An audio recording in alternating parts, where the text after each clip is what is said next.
Hey, Chris, first of all, congratulations. Looks like the wedding went off pretty well. Yeah, Everybody's good. yeah, everything was good. I appreciate that, man.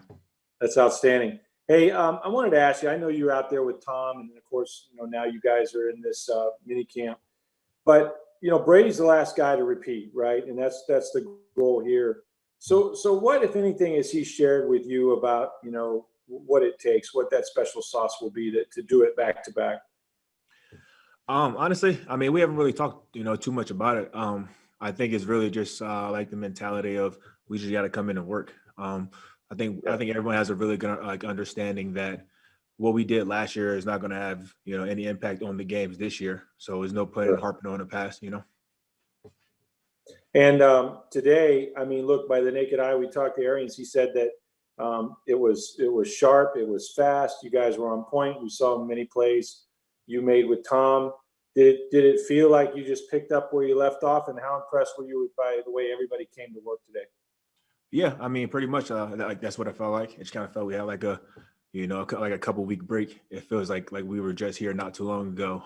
Yeah. And I think like that's one of the dope things about having everybody returning. It's so many familiar faces, and we're just kind of picking up where we left off. It was good to be back out there with the guys and start this next year, man. We're starting this journey here, and it's cool to be out there.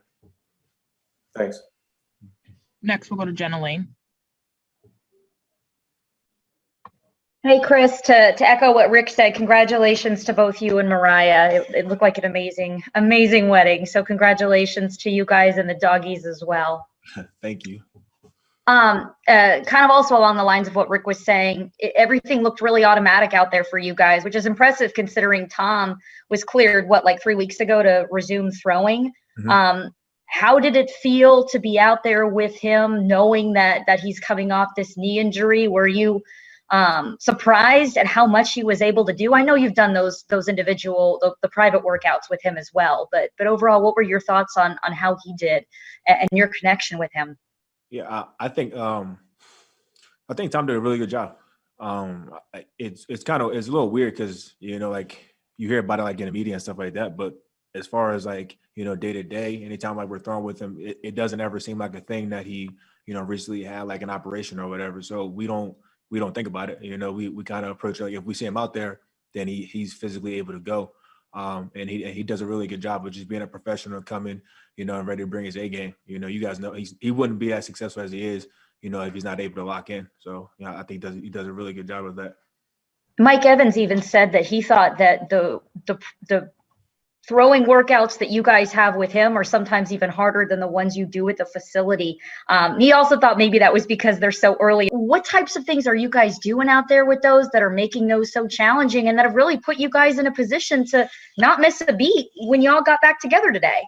Yeah, it's honestly, it's nothing special. It's really like we're just out there throwing, but we get our reps in. Like I said, he has a really good feel for the type of work that we need to do at certain points in the off season. And he does a really good job of communicating like with the receivers of, I guess, like how we're feeling, the amount of reps that we need to get, and we push each other. So it's nothing really special. It's just going out and working and continue to build, on the chemistry that we had last year, try to make it even better. Next, we'll go to Greg Allman. Hey, Chris, last year it seemed like more than anything, you just had a run of bad luck when it came to injuries. I know there's not much you can do to avoid being concussed in a game. What kind of things can you do? What kind of things can you do this offseason just to give yourself a better chance of playing as many games as possible this fall? Like you said, I mean, a lot of the things that I was dealing with last year, just kind of like freak things. Like you said, you can't control getting a concussion. You score a touchdown and you get your hand down and you break your finger, just like, wrong timing. But every year I try to do a better job, than the previous year of taking care of my body, making sure I'm diligent with that and just trying to always evaluate how I can be better at that. And this year is no different. I'm gonna just continue to try to take care of my body, eat the right things, and just be honest and be upfront with like how I'm feeling to make sure that I'm peaking when I need to be peaking.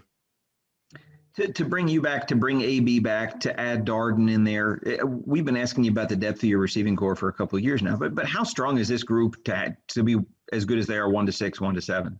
Yeah, man, it's really impressive. We have so many different guys that can do so many different things. Like we got speed guys, we got, power guys, or, like possession guys. We got guys that are combos. I think it's really going to help us just kind of like feed off of each other, knowing that, it doesn't really matter who has the hot hand, that we have 7, 8 guys that can really go out and make plays on Sunday and put pressure on defenses. Next, we'll go to James Palmer. Hey, Chris, hope you're well, man. You said the workouts are nothing special. I don't believe you. So I'm curious about if you could compare the workouts from a year ago when Tom's learning everything and you guys are kind of probably trying to explain it to him during a pandemic when you can't be with your coaching staff about this is what we do here, here, and here. And now he's been a year with it. How different are the workouts when you throw with him now than when you did a year ago, considering he knows the playbook? Is it like what feel does it have compared to a year ago? I think the biggest difference is really that the timing is a little bit better. Like you said, just the difference in him knowing the playbook, knowing what he likes and what he doesn't like, and just us knowing like what to expect in terms of like ball placement, velocity on the ball, like all those things really do help. And so I would say like that's the biggest difference. We have time for a few more. Next, we'll go to Mark Cook.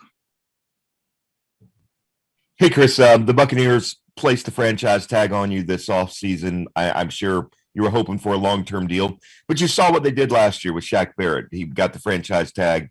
They were able to work out a long-term deal. Is that kind of your hopes? And what's your thoughts moving forward? Are you open? And is there maybe even some discussion about getting a contract done before the start of the season or before free agency next year, in other words, as far as being here long-term with the team? I think the good thing, right, is that there's mutual interest on both sides. I think we all want the same thing. It's just figuring out like how to make it work. I think one of the biggest things I'm happy about is that I'm able to be here this year. And like I have representatives like that handle this, so I don't sweat any of that too much. I let them do their jobs. And I'm happy to be here to go to work and try to go back for another one of my guys. Last question will come from Kevin O'Donnell. Hey, Chris, I know we heard Tom kind of start this last year, and a lot of the players on offense said, we're going to be better in year 2 under Brady once he has all this down. Has it crossed your mind at all that with everyone back and that Brady knows the system so much better that you possibly could be undefeated going into this coming season? Is that something you've even thought about?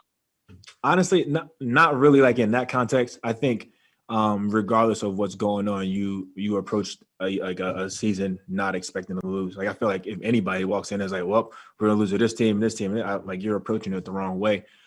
So I mean, we go into it like each year with the mentality that to win every game that we step in on. And we're gonna do that. But I think the best way to go about it is taking it one game at a time. Like you don't get a special trophy. You don't get a special trophy for going undefeated. You know what I'm saying? If you win a Super Bowl, you win a Super Bowl, whether you are 8-8 or whether you're undefeated. So you just go and try to win every game, put your best foot forward, learn as the season goes.